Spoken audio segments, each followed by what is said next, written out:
지방선거가 한 달여 앞으로 다가왔습니다. 각 당의 치열한 경선을 거쳐서 지방선거 대진표도 어느새 모습을 드러냈죠. 선택 2022, 한 표 한 표가 미래다. 제주 MBC와 제주일보, 제주 CBS, 제주의 소리, 제주 지역 언론 4사가 공동으로 기획했습니다. 오늘은 세 번째 시간으로 국내힘 허양진 후보 모셨는데요. 허양진 제주도지사 후보에게 듣는다. 지금부터 시작하겠습니다. 네, 오늘 만나볼 도지사 후보는 국민의힘 허양진 후보입니다. 허양진 후보, 안녕하세요. 네, 안녕하십니까. 네. 오늘 이 자리에는 후보와 함께 이야기 나눠주실 분들도 나와 계십니다. 이번 언론사사의 공동기획에는 도내 학계와 시민사회단체 등에서 각계 인사 9분이 선거보도 자문단으로 참여하셨는데요. 그중에 3분이 패널로 이 자리에 나와주셨습니다. 한 분씩 소개해드리겠습니다. 제주 민예총 김동현 이사장 나오셨습니다. 네, 안녕하십니까. 김동현입니다. 제주대학교 건축학부의 김태일 교수 나오셨습니다.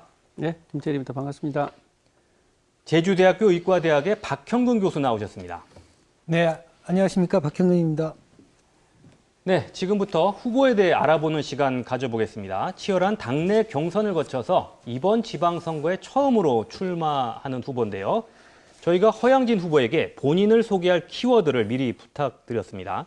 어떤 키워드를 선택하셨는지 소개해 주시죠. 네. 예, 허양진은 돌하르방이다. 네, 도라르방이라는 키워드를 선택하셨는데요. 어떤 의미인지 설명해 주세요.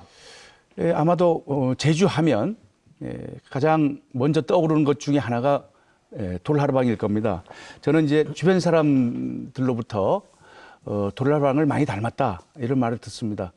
우선은 이제 큰 귀 그리고 얼굴 모양도 돌라방을 닮았다고 하는 말씀들을 하십니다. 그래서 이 돌라방의 귀가 상당히 큰 이유는 경청을 잘하기 위한, 잘 듣기 위함이다 이런 생각을 하고 있습니다. 그래서 저는 도민들의 말씀을 겸허히 잘 듣고 도민들의 뜻을 잘 받드는 그러한 소통 도지사가 되겠습니다. 이제 오래전부터 제주를 지켜온 수호신인 돌하르방의 역할처럼 도민과 한 약속을 꼭 지키고 도민 행복을 위해서 늘 그 자리에서 함께하는 그런 소통 도지사가 되겠습니다.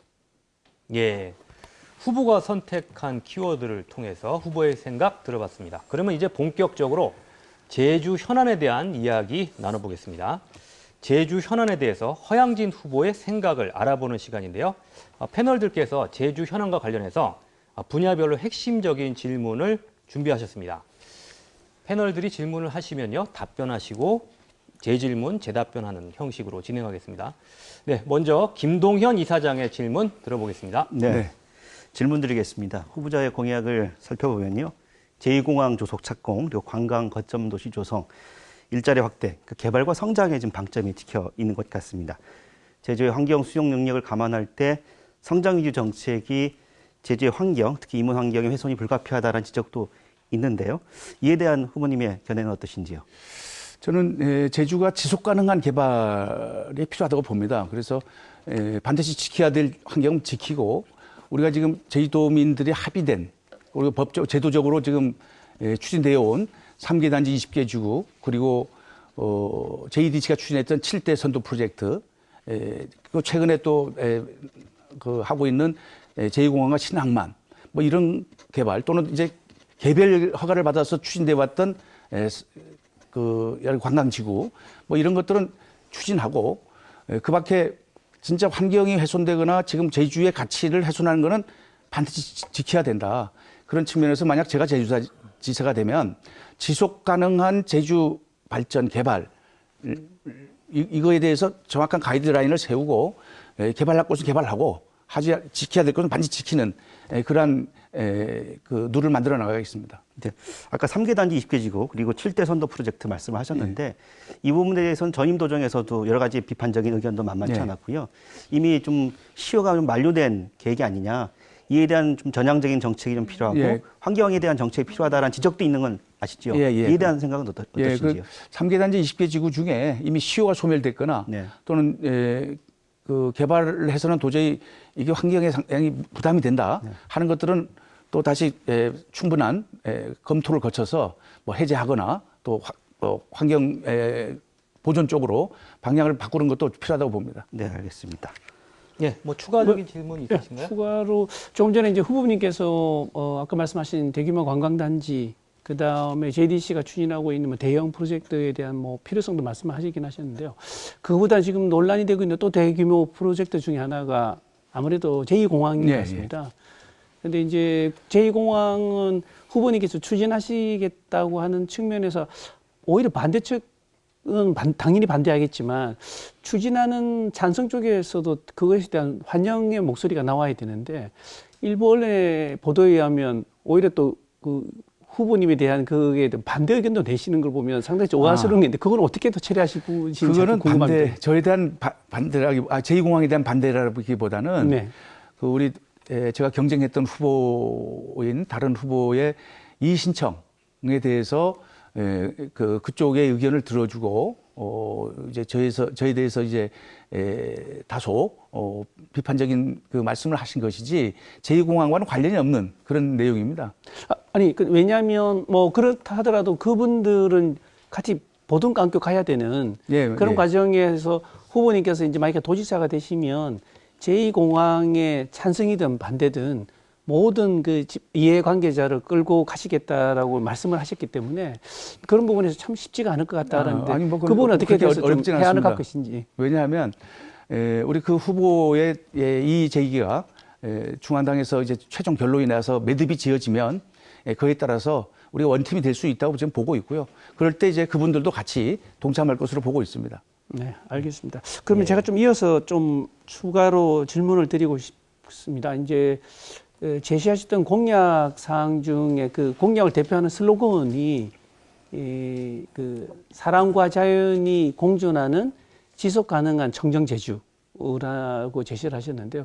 좀 다분히 이전부터 이렇게 많이 우리가 거론이 되어 왔던 그런 좀 뭐랄까 이게 보편적인 그런 슬로건 좀 참신하지 못한 그런 이미지도 있는 것 같습니다. 거기에 대해서는 어떻게 그건 생각하세요? 어디서 보셨는지 모르지만 그건 제가 아니 이미지 자체가 이게 슬로건이 좀 그렇지 않은가라는 의견에 말씀. 슬로건을 그렇게 내걸지는 않았고요. 예, 저는 뭐 다시 이제 시작한다고 하는 다시 도민 힘으로 이제 소통 도지사 되겠다고 하는 것이 제 슬로건이고요. 예. 그 아까 말씀하신 그 과거에 그런 그 슬로건은 제가 내건 적이 없습니다. 나도 아마 잘못 보도된 것이 아닌가 생각합니다. 아 그렇습니다. 예, 그런데 어떻든 조금 전에 후보께서도 이제 말씀하신 사항 중에 지속 가능성이라든지 청정 제주에 대한 언급을 하셨기 때문에 뭐 어떤 형태로든 지속성과 청정성을 유지하는 그 키워드는 갖고 계신 것 같습니다. 그럼 뭐 제주가 갖춰야 될 반드시 지켜야 될 가치 중에 하나입니다. 그건. 예. 근데 그렇다 그러면 지금 그 우리 제주도에서 일어나고 있는 현실은 그와 반대되는 뭐 과도한 개발이라든지 또 거기에 관련된 기후 변화도 지금 심각하게 우리가 좀 느끼고 있지 않습니까? 근데 그런 관점에서 후보께서 제시하셨던 그 공약 속에 환경에 대한 정책도 있으시지만 전반적인 큰 틀에서 탄소 배출이라든지 여러 가지 측면에서의 그 기후 변화 대응은 구체적으로 어떻게 하시겠다는 것에 대한 좀 더 구체적으로 좀 말씀해 주시면 감사하겠습니다. 그 기후 변화에 대해서는 뭐 우리 다 아시겠지만 지금 도정에서 펴온 신재생 에너지를 확대하기 위해서 뭐 수소 발전으로 가는 문제 뭐 이런 것들도 저희도 공약을 내걸고 있고 그 밖에도 뭐 어쨌든 우리 제주 탄소 배출을 최소화하기 위한 전기 자동차의 그 수소 자동차 이거에 대한 확대 정책이라든지 또 지원 정책 같은 것들도 탄소 중립에 도움을 줄 수 있고 아까 얘기한 그런 난개발적인 요소 요것들은 당연히 막아야죠. 막아야 되는데 과도한 개발은 그러나 우리가 지역의 일정한 성장과 일자리 창출을 위한 필요한 부분의 개발 이거는 우리가 불가피하게 또 유치하고 또 해나가야 된다고 저는 보고 있습니다. 그러면 난개발에 대한 그런 부정적으로 말씀하셨는데, 근데 뭐 구체적으로 난개발을 어떤 식으로 제어할 수 있는가에 대한 보관을 갖고 계신가요? 지금 뭐 그건 구체화되기는 조금 더 우리가 공론화 과정도 거쳐야 되고 또 우리가 정책도 더 다듬어야 되기는 합니다만 예를 든다면 뭐 산록도로 이쪽으로 전혀 개발이 하지 말아야 된다라든지 뭐 이런 것들은 우리가 반드시 그 도입해야 될 그러한 시책이 아닌가 생각합니다. 제가 한 가지 덧붙여서 말씀을 드리겠습니다. 그러니까 아까 뭐 도라르방의 큰 귀처럼 소통도지사가 되겠다라고 말씀하셨거든요. 근데 이제 잘 알고 계시겠지만 당장 제2공항 문제가 제주 지역에서 큰 갈등 사항입니다. 예, 예. 근데 다른 후보들과 달리 허양정 후보께서는 제2공항이 조속 착공을 공약으로 내걸고 계시거든요. 여전히 제2공항에 들어서도 안 된다. 그리고 제2공항에 대해 반대 목소리를 갖고 있는 여론들도 상당히 있는 것으로 알고 계시겠지만 그렇다고 한다면 결국 도지사가 되신다고 한다면 이분들과의 갈등을 해결하기 위한 여러 가지 방법들 필요하실 것 같은데 어떻게 설득하실 생각이십니까? 우리가 제2공항 추진은 이미 윤석열 당선인의 대선 공약, 대선의 제주 지역 공약의 핵심 공약 중에 하나입니다. 그래서 또 그 공약 수립에도 제가 참여를 했습니다마는 또 도지사가 될 경우에는 중앙정부의 정책과 지방정부의 정책이 또 매칭이 돼야 이것이 잘 추진될 수 있다고 저는 보고 있고요. 그다음에 지금 아시다시피 제2공항 추진에 대해서는 국토교통부가 전략 환경 영향 평가 재보완서 2차 재보완서를 지금 용역 중에 있습니다. 6월 말이면 끝나고 그것이 환경부에 제출되면 환경부에서 검토해서 승인 여부를 결정합니다. 승인을 하지 않으면 일단은 이제 어려운 공항이 추진이 잘 안 되는 거죠. 그래도 갈등이 생기고 찬성 단체가 있지 않습니까? 그리고 이거 추진이 돼도 갈등이 생길 거로 봅니다. 반드시 반대하는 분들이 있고 반대하는 시민사회단체가 있고 해서 그냥 어쨌든 가장 핵심적인 것은 도정이 이 갈등을 해소하는데 가장 역점적으로 해야 된다. 가장 중요한 도정 업무 중에 하나다. 이런 관점에서 접근을 하고요. 그래서 일단은 진행 과정에서 반대 주민 또는 반대하는 시민사회단체들을 참여시켜서 물론 대표들을 참여시켜서 그들의 의견을 최대한 반영하고 의견을 수렴하면서 이걸 추진해 나가야 된다 하는 생각이고 공항의 제일 원칙은 물론 환경 훼손이 됩니다. 그러나 어떻게 지금 세계적으로 공항 건설 만드는 방향이 거기가 친환경적으로 만들어지는 공항들이 많습니다. 그래서 그런 데 벤치마킹해서 진짜 친환경적인 최첨단 공항으로 만드는도록 중앙정부와 좀 협력을 해나가고 그리고 이해관계자 어떤 협의체 같은 걸 만들어서 항시 서로 의견 교환하면서 또 그분들의 의견들을 반영하고 또 피해 주민들의 여러 가지 요구 사항들을 들어주면서 합당한 보상도 하고 보상이 중요하지 않겠죠. 그보다는 그 지역의 여러 가지 문제들을 같이 해결해 나가는 그런 노력도 하면서 특히 도에 지금은 공항 확충 추진 단위라고 구성되어 있는데 이거를 지원본부로 국 단위로 이렇게 격상시켜서 더 많은 인력과 예산을 배정해서 충분하게 소통하는 그런 노력들을 아끼지 말아야 된다고 생각합니다. 예. 제2공항 문제 얘기 나왔으니까 이번에 제가 하나 질문 드릴게요. 예. 아시겠지만 지난해 제주도와 도의회가 합의를 해서 도민 여론조사를 실시했었거든요. 그 조사 결과는 아시는 대로 반대가 찬성보다 좀 높게 나온 전체 도민 조사에서 높게 나오고 성산에서는 찬성이 높게 나왔습니다만은 그 조사가 있었기 때문에 대통령 당선인의 공약이자 후보님의 공약이지만 추진하는 과정에서 지난해 한 차례 공론화 과정을 거쳤는데 추진해서 되겠느냐 안 하는 반대의 목소리가 있을 수 있어요. 작년에 실시한 그 여론조사 결과에 대해서는 어떻게 보시나요? 그 여론조사 결과는 지금 도민 전체는 성산읍을 제외한 걸로 저는 알고 있습니다. 그때 포함일 겁니다. 예. 성산읍은 따로 이제 조사를 또 별도로 조사를 했죠. 조사했는데 성산읍은 65대 35로 찬성이 절대적으로 많았고 거기에 이제 가중치 문제가 거기서 물론 상당히 논란이 있긴 있었습니다만은 그다음에 도민 전체에서는 두 개 여론조사 기관이 조사를 했습니다.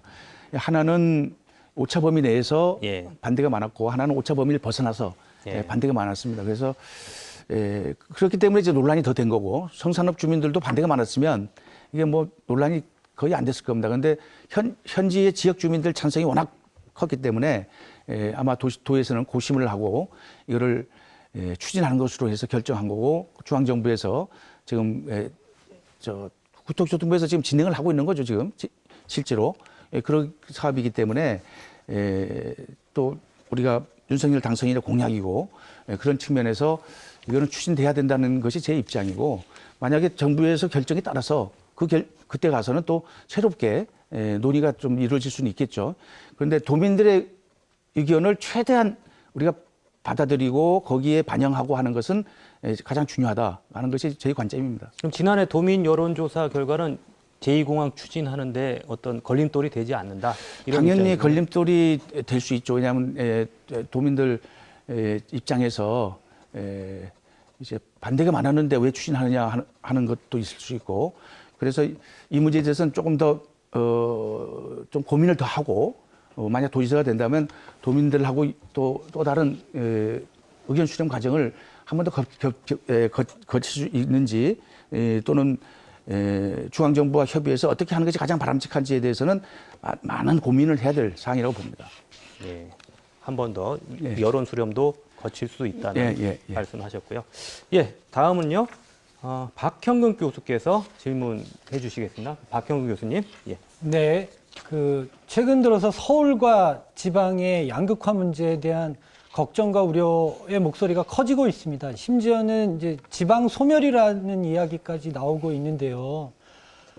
젊어서는 일자리 때문에, 그리고 중년이 되어서는 애들 교육 때문에, 그리고 이제 늙어서는 좋은 병원 때문에 서울로 몰려들고 있습니다. 그리고 가고 싶어 합니다.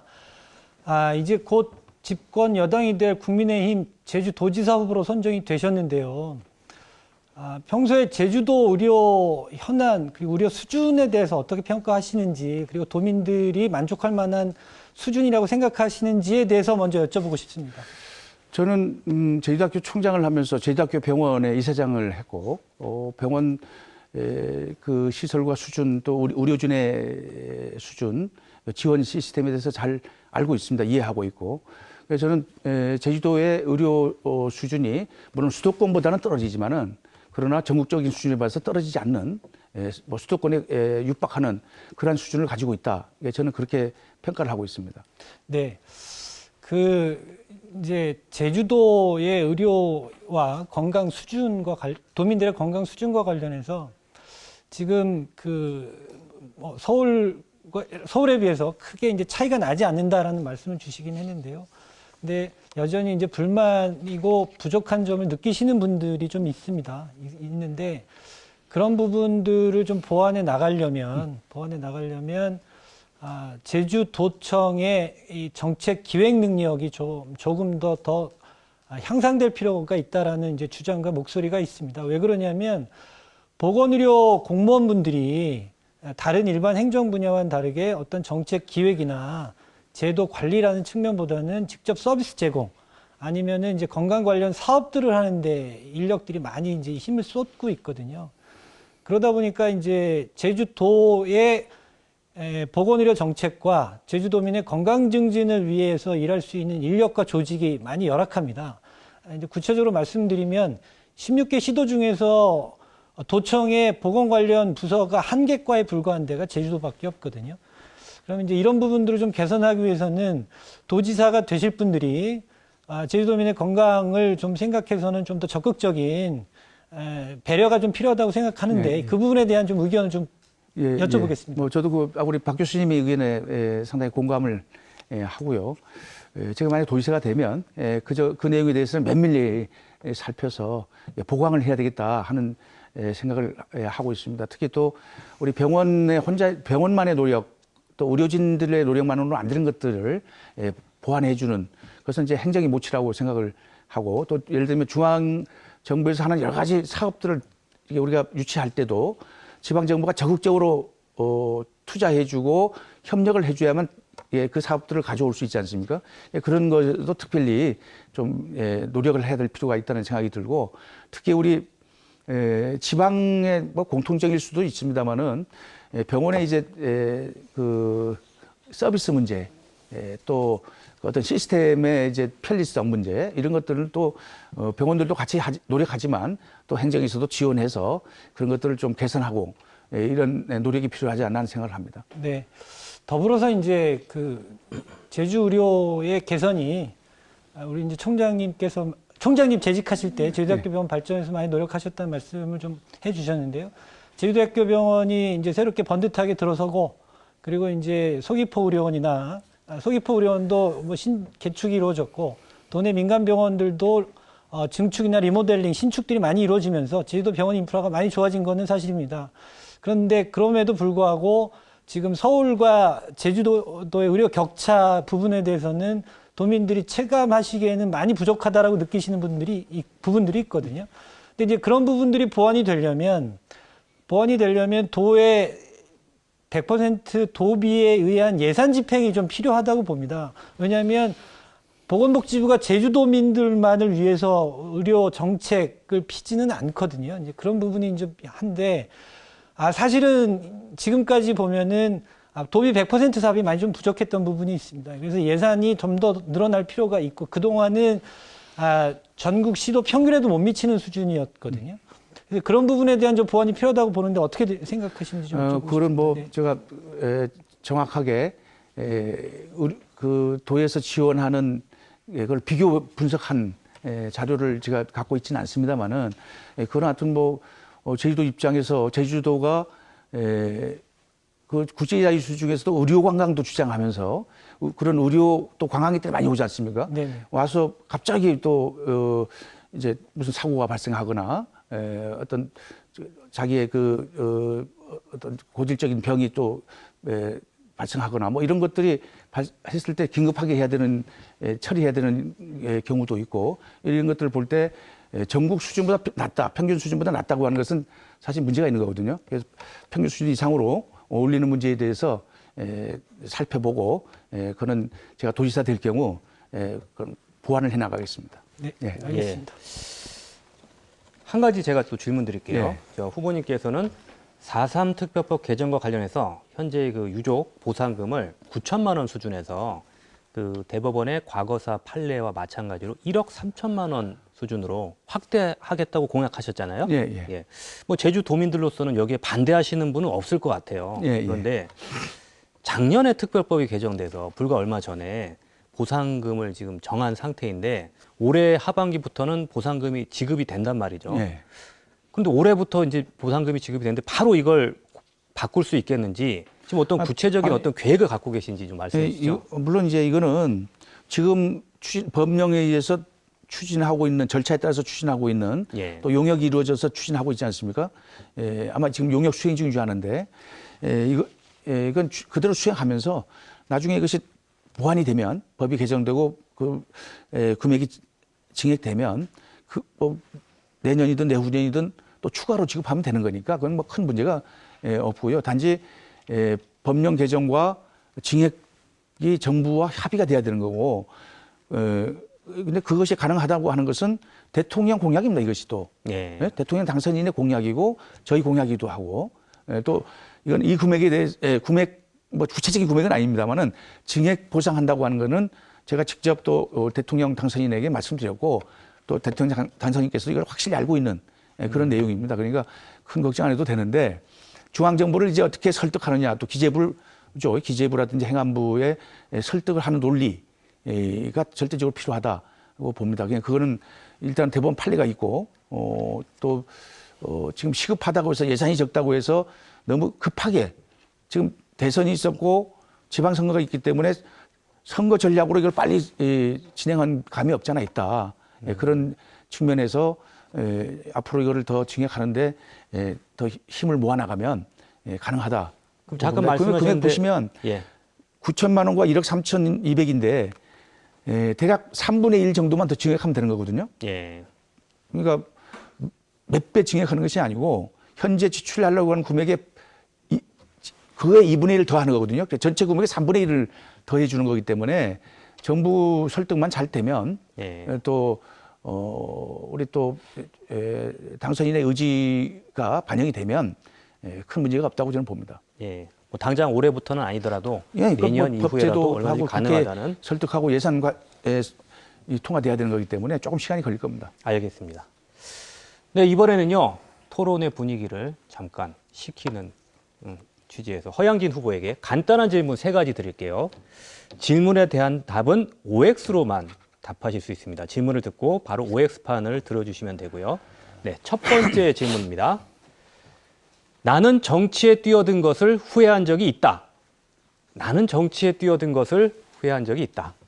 후회하신 적이 있군요. 예. 언제 후회하셨습니까? 뭐 제가 정치에 뛰어든 게 얼마 안 됐기 때문에 예. 후회한 적도 얼마 되지는 않습니다만은 예. 뭐 여러 가지로 제가 당내에서 아니면 이제 또 그 조직 내에서 예. 선거 대선을 치르고 또 이게 지방선거에 나서면서 갈등이 생길 때, 그러니까 서로 또 조직 내부의 사람들 간에 불협화음이 생기고 이게 또 이게 갈등이 생기면 그걸 해소하려 나가는 게 상당히 어려웠을 때, 그때 이제 좀 후회를 했죠. 예, 알겠습니다. 자, 두 번째 질문입니다. 나는 원희룡 전 제주도지사의 멘토다. 나는 원희룡 전 제주도지사의 멘토다. 아, 멘토는 아니시군요. 예. 저희가 그 과거에 보면 그 후보님께서 공약 실천위원장을 예, 예. 맡으셨던가요? 예, 그 제가 바로 그 지방선거에 제가 예. 참여해 본 적은 없고요. 그때 예, 예. 당시도 예. 전혀 관여해 본 적이 없고, 제가 총장을 그만두고 얼마 안 된 기간이었고, 또 그리고 제가 과거에 제주도 종합개발계획 수립할 때 실무위원회 총괄 간사들 해본 경험도 있고, 예. 또 제주연구원 원장도 한 경험이 있어서 제주도의 정책의 그 수립이라든지 미래 비전에 대한 그 관심이 있었기 때문에 예. 마침 이제 이제 지역 사회에서 예. 총장 이제 역할을 이제 끝났기 때문에 이런 제주도 발전을 위해서 이런 역할을 해주면 좋겠다고 해서 예. 그때 한 달간 예. 공약실천위원회에서 그 공약 정리하는 과정만 예. 제가 했고요. 그 끝나자마자 제가 그만두고 그 공약 실천을 계속 감시하고 그 하는 역할은 또 다른 분이 맡아서 예. 했습니다. 그냥 공약을 정리하는 이미 수립된 거를 현실성 있게 맞추고 이렇게 조정하는 또 상대방 공약도 받고 뭐 이렇게 하는 작업할 때만 제가 참여했습니다. 한 달 정도죠. 예, 멘토까지는 아니다 그런 예. 말씀이시고요. 뭐 국민의힘 소속 도지사셨기 때문에 이번에 또 국민의힘 후보로 출마하시기 때문에 뭐 어떤 관계인지 궁금해서 여쭤봤습니다. 예. 자, 마지막 질문입니다. 나는 윤석열 대통령 당선인가 언제든지 전화 통화를 할 수 있다. 나는 윤석열 대통령 당선인가 언제든지 전화 통화를 할 수 있다. 요거는 좀 질문을 좀 구분해 주셔야 되는데 예. 직접 전화를 안 받거든요. 대통령 그러세요? 당선인이. 예. 저희는 예? 전화를 안 해봐서 모르겠습니다. 간접적으로 받는 거기 때문에 예. 제가 필요할 땐 통화는 할 수 있습니다. 통화는 할 수 예. 있는데 뭐 직접 통화는 대통령이 이미 당선이 됐기 때문에 예. 후보 때는 가능했는데 예. 지금은 어렵죠. 그래서 이거는 반쪽인가요? 예. 그러니까 과거에 후보 때는 자주 소통을 하셨고 지금은 그래서 간접적으로 뭐 해야 되지 않나 이런 생각이 예. 듭니다. 알겠습니다. 예. 예.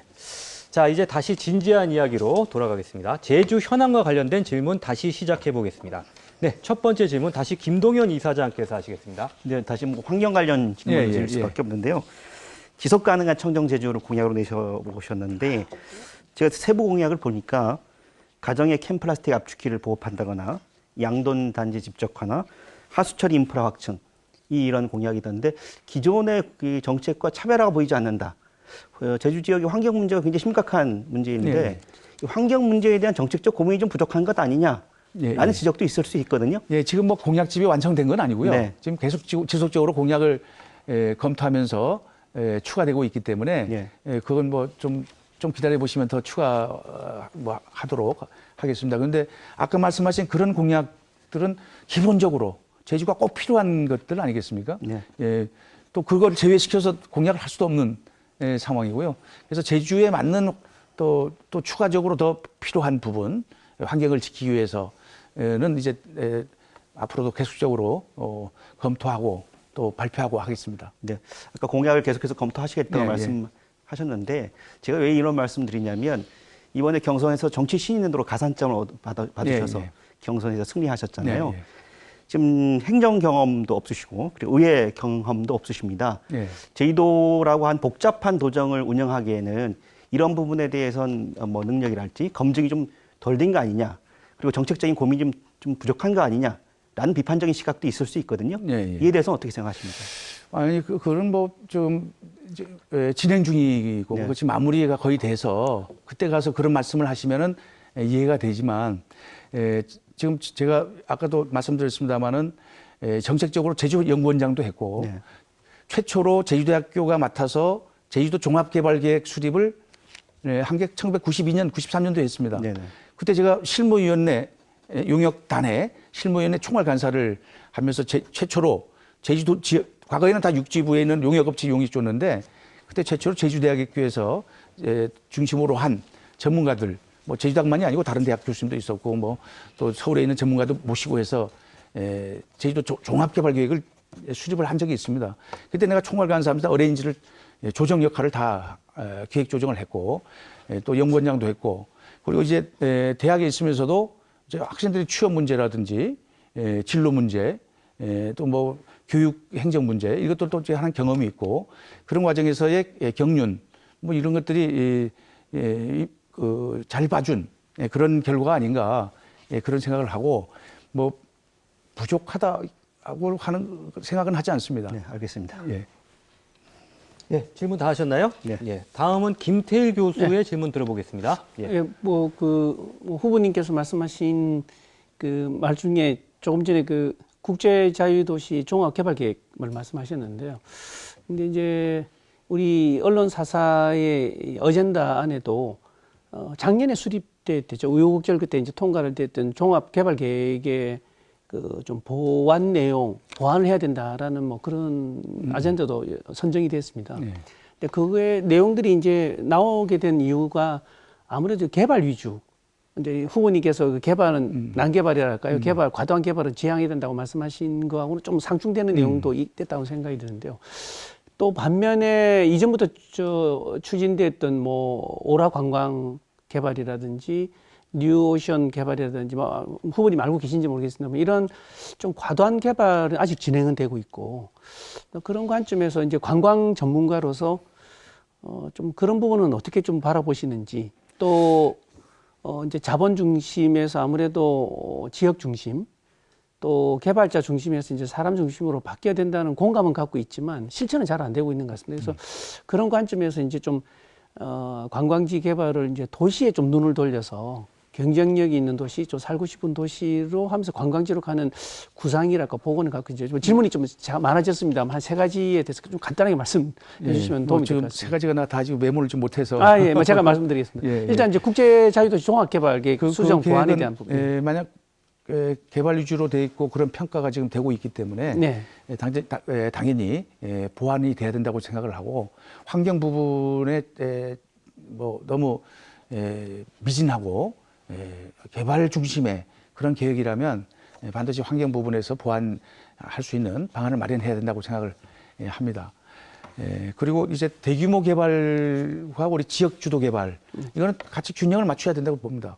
그러니까 지역 주도 개발은 지역에 자본이 없기 때문에 우리가 사실은 구호는 상당히 좋고 필요성은 절대 느끼지만 자본 수집 모집하고 이거를 투자하는 그런 그걸 하는 데는 많은 노력이 필요한데 상당히 어려움이 있습니다. 그러니까 이것도 하면서 또 필요한 곳은 대자본이 필요하거나 규모가 좀 큰 개발은 외부 자본도 우리가 유치를 해야 된다. 외국 자본, 국내 자본 막론하고 투자 유치는 반드시 필요하다는 관점이고요. 세 번째는 뭐죠? 그 경쟁력이 있는 도시 또 마을을 만들기 위한 뭐 관광과 접목된 그건 뭐 절대적으로 필요하고 그런 방향에서 도가 관심을 가져야 된다고 봅니다. 근데 그 추가해서 좀 제가 질문을 드리고 싶은 게 이제 후보님께서는 이제 그런 필요성과 당위성에 대한 공감을 하셨고 뭐 이제 방안도 약간 말씀을 하셨긴 하는데요. 근데 제가 보기에는 이 종합개발계획도 특별법에 근거해서 수립이 되는 것이고, 근데 그 특별법 안에 실은 특별 우대 개발 사업이라고 그래서 주민들이 참여할 수 있는 근거들은 다 있더라고요. 그런데 이제 행정 쪽에서 어떤 일인지 모르겠습니다만 주민들보다는 이제 개발자 중심으로 가다 보니 아무래도 그 주민들의 참여의 근거는 있지만 참여를 하지 못하는 그런 사항들을 좀 더 개선한다면 가능하지 않을까 생각이 듭니다만. 지금 그 우리 저와 경선했던 문성유 후보가 내걸었던 주요 공약 중에 하나가 지역 기업의 투자를 유도하는 투자청 신설이라는 그런 공약이 있었습니다. 이것을 내가 받아들여서 지역 기업 또는 지역 주민들이 자금을 못 뭐 법인이 이제 투자를 하고자 한다 할 경우에 투자를 잘 유도하고 또 지원해주는 그러한 조직이 필요하다고 하는 공약이 있습니다. 이거를 잘 활용해서 그런 아까 말씀하신 그런 것들을 해결해 나가겠습니다. 예. 김태일 교수님 뭐 추가 질문하시겠습니까? 예, 좀 되셨나요? 지금 근데 제가 한 가지 또 추가로 질문 드릴게요. 아까 그 오라 관광단지 잠깐 언급하셨는데요. 제주에서 지금 그 대규모 개발 사업들, 뭐 신화 역사공원이라든지 대부분 마무리가 됐는데 이 오라 관광단지는 지금 아직 어떻게 봐야 될까요? 뭐 결론이 뭐 나진 않은 상태거든요. 지금 그 땅 비어 있죠. 이 부분에 대해서 지금 앞으로 도지사가 되시면 어떻게 해야 된다고 보시는지 간략하게 좀 말씀해 보시죠. 지금 아마 투자금 유치 때문에 그게 예치죠, 예치. 그것 때문에 지금 추진이 안 되는 것으로 알고 있는데 하여튼 그 내용은 지금 면밀히 살펴볼 필요가 있고요. 그다음에 거기에 무슨 고층화하거나 뭐 대규모로 막 그냥 이렇게 경관을 해치는 그런 개발은 사실 불필요하고요. 어쨌든 거기에 경관 조건, 환경 조건에 맞는 그런 개발 계획 수립 또는 믿을 수 있는 투자 자본 확보 방안의 제출 뭐 이런 것들 요건이 맞춰지면 지금 이미 그 허가가 난 사업이기 때문에 신뢰성 문제도 있고 일관성 문제도 있기 때문에 추진은 돼야 된다고 봅니다. 그러나 여러 가지 우리가 제주 여건에 맞도록 그 투자를 유도해 볼 필요는 있다 이렇게 생각합니다. 네. 개발은 하되 그 내용은 다시 살펴볼 필요가 있다는 말씀이셨고요. 예. 자, 다음으로 박형근 교수께서 질문해 주시겠습니다. 예. 네, 예, 지금 벌써 코로나 팬데믹이 만 2년을 넘어서고 있습니다. 얼마 전 끝난 대통령 선거에서 이제 당선된 윤석열 당선인 인수위원회에서는 기존 문재인 정부의 그 방역에 대해서 정치 방역이다 이런 평가를 하기도 했는데요. 우리 도지사 후보로서 기존 도정의 코로나 방역에 대해서 어떻게 평가하고 계신지 좀 먼저 여쭤보고 싶습니다. 뭐 저희도 얼마 전에 상당히 그 코로나가 대유행하던 시기가 오기는 했습니다만은 그러나 뭐 제주도는 섬이라는 특성이기 때문에 비교적 효율적으로 잘 대처를 했다고 저는 평가하고 있습니다. 네. 그러면 이제 아직 끝나지는 않았지 않습니까? 이제 또 앞으로 새로운 변이의 등장이나 이제 면역력 저하 등에 따른 이제 변수가 좀 남아 있는데요. 그러면 그리고 이제 또 하나 중요한 문제는 향후 비슷한 이제 신종 감염병의 재등장이 있을 수 있습니다. 그러면 거기에 대한 대비도 필요하고 보완이 필요한데 이와 관련해서 지금 이제 유력한 이제 도지사 후보신데요. 어떤 생각과 준비를 하고 계신지 좀 여쭤보고 싶습니다. 우선은 이제 신종 감염병이 또 새롭게 나타날 수 있다는 점에 동감을 합니다. 그래서 그에 대한 우리 내부의 역량을 갖추는 것이 상당히 중요하다고 저도 평가를 합니다. 그래서 우리 제대학교 지금 설치를 하고 있는 하이브리드 병동을 중심으로 해서 감염병 전문 병원 유치를 하는 게 우선이지 않겠느냐 하는 생각을 하고 또 그리고 그에 대한 체계적인 매뉴얼과 교육 시스템을 잘 갖출 필요가 있다 이렇게 생각을 합니다. 네, 그 다음에 이제 그 코로나 팬데믹으로부터 일상 회복을 위해서는 방역이나 이제 의료뿐만이 아니고 그동안 사회적 거리두기로 인해서 피해를 보신 분들이 많이 있습니다. 영세 이제 장업자 분들, 그 다음에 이제 특히 제주도 같으면 관광업에 종사하시는 분들 등등 이제 고생하신 분들이 많은데, 이제 새롭게 출범할 도정에서는 그분들에 대한 보살핌과 돌봄이 특별한 지원이 좀 필요하다고 생각을 하는데요. 필요합니다. 그와 관련해서 좀 준비하고 계신 내용이나 정책이 있으시면 좀 들어보고 싶습니다. 일단 지금 우리 윤석열 당선인께서 그 대통령이 취임한 후에 즉각적으로 50조 예산, 물론 이제 미리 문재인 정부에서 했던 원래 예산 포함하겠죠.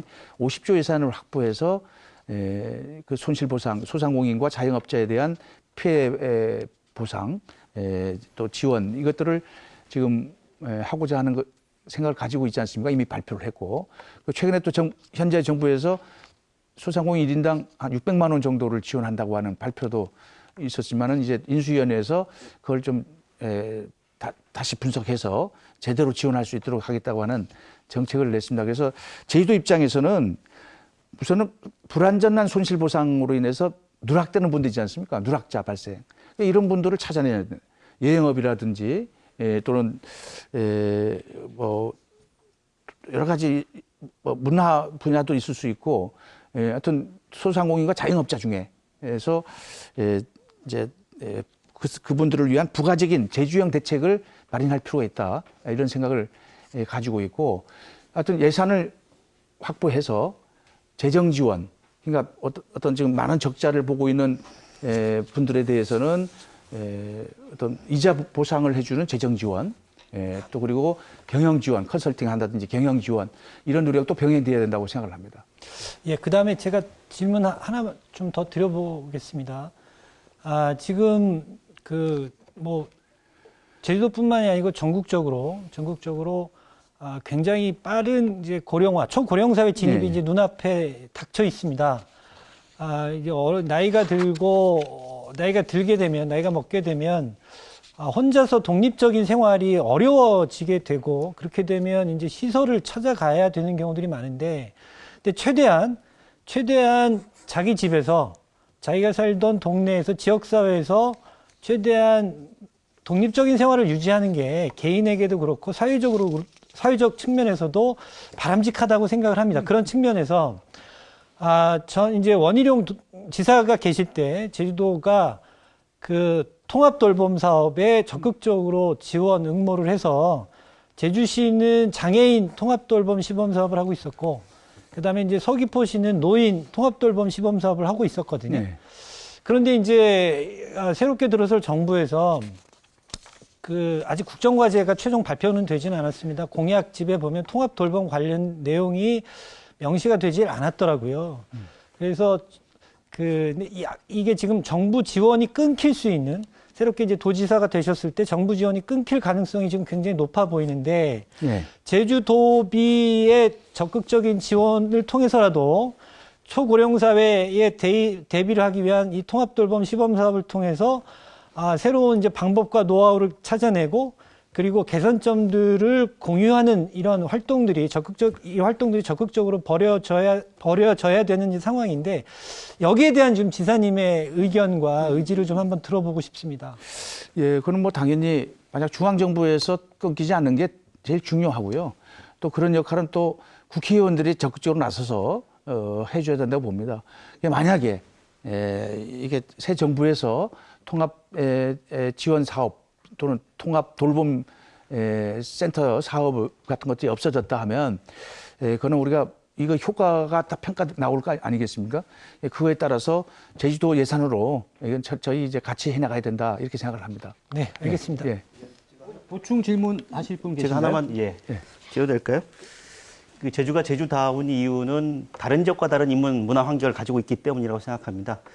혹시 후보자께서 지역의 문화예술의 보존과 개성을 위한 핵심 정책이 있으시다면 좀 소개를 좀 해주십시오. 예, 저는 오늘 내가 살펴보지 못하고 왔습니다만은 지금 제주가 이제 단위 관광지로서의 특성을 갖고 있고 또 국제 관광지를 지금 추구하고 있는데 문화 없는 관광은 지속될 수 없다고 하는 말씀이 있습니다. 그래서 앞으로 인류학적인 측면, 제주 역사적인 측면, 또 제주의 전통 문화적인 측면 이런 것들이 다 가미된 새로운 관광의 어떤 방향을 잡아나가야 된다. 그게 바로 이제 고품격의 관광이고 체류 기간을 더 늘리고 그러면서 학습 효과, 또 제주에 대한 어떤 제주를 배우고 제주에 대한 애정이 생기게 하는 그런 관광, 그러니까 반복 관광을 할 수 있는 거죠. 그래서 문화적인 요소와 전통 문화적인 것들을 잘 발굴하고 계승하고 뭐 이런 자체가 또 관광과 연계될 수 있도록 하는 것이 앞으로 중요하다고 저는 보고 있습니다. 네, 알겠습니다. 마지막으로 제가 질문 하나 드릴게요. 지금 지난 대선 당시에 국민의힘에 그 도당위원장을 맡아서 선거전을 지휘하셨는데 당시에 제주 지역에서는 윤석열 후보가 한 10%포인트 차이 정도로 이재명 후보에 뒤졌었죠. 그 원인은 뭘로 지금 분석하고 계신지, 그리고 지금 대선 이후에 바로 이제 치러지는 지방선거에서 어떤 그런 차이를 역전할 수 있는 방법 어떻게 지금 구상하고 계신지 말씀해 주시죠. 예, 뭐 잘 아시겠지만 일단은 작년 뭐 상반기, 중반기, 하반기까지도 저희 당에 대한 지지도 또는 후보에 대한 지지도가 20% 이상 우리가 뒤지고 있었습니다. 그거는 여러 가지 조직력의 차이도 있었고, 아시다시피 국회의원 세 분이 세개 지역구가 20년 이상 이렇게 독점하고 있었고, 도의원도 지금 현재 5대 30입니다. 우리 당이 5분, 민주당이 30명. 아주 기울어진 운동장 상태고, 또 조직력을 이미 갖추어 있었고, 그런 상태에서 우리가 상당히 열세인 상황에서 10% 이내로 이렇게 주셨다는 것은 또 선방했다는 평가도 없지 않습니다. 물론 아쉬운 결과입니다. 우리가 졌기 때문에. 그러나 이제 새 정부가 우리가 대통령을 당선시켰고, 대통령 당선인이 5월 10일 취임하고 새로운 정부가 출범하면 또 이 기울어진 운동장을 우리 도민들이 현명하시기 때문에 균형을 맞춰줄 것이다. 뭐 도의회도 그렇고 도지사도 그렇고 총선도 그렇고 이렇게 균형을 맞춰줄 것이라는 점을 저는 강조하고 싶고요. 그리고 현재의 제주 지방 권력과 중앙 정부의 권력이 이게 일치할 때 더욱 그 지역이 발전할 수 있고 지역의 도민들의 그 어떤 욕구를 충족시켜 나갈 수 있다고 하는 관점에서 저희들이 설득하고 논리를 만들어 가겠습니다. 네, 벌써 마무리할 시간이 됐습니다. 마지막으로 도민들께 드리는 허양진 후보의 마무리 발언 들어보시겠습니다. 제주도민 여러분, 저에게는 꿈이 있습니다. 화합과 통합, 번영의 제주 행복 시대를 만들기 위해서 제주도지사에 나섰습니다. 코로나19로 힘드신 제주도민들의 어려움을 찾아내서 시원하게 해결해 드리겠습니다. 도민의 삶과 가까운 문제들을 해결하기 위해서 제주 곳곳을 발로 뛰면서 면밀하게 살피겠습니다. 초심을 잊지 않고 더욱 겸손한 자세로 도민들을 섬기겠습니다. 끝까지 변함없는 성원과 지지를 간곡히 부탁드립니다. 감사합니다.